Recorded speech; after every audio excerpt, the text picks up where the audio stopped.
How to use Mukari Instant Pay feature. To use the Mukari's Instant Pay feature, first of all, you have to complete the ID verification. So launch the Mukari application on your phone, navigate to your profile, tap the settings option, then head to ID check. Once you tap on it, you simply have to upload a clear photo of a valid government-issued ID.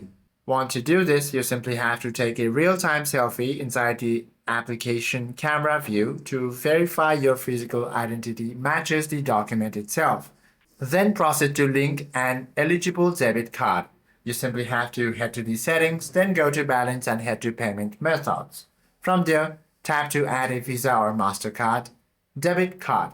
Once you do this, you simply have to now request for instant cash out by going to your profile page, then tapping the balance option. Tap the transfer or transfer my balance, then select the instant pay as your primary transfer mechanism. Once you do this, you should be able to get your cash out.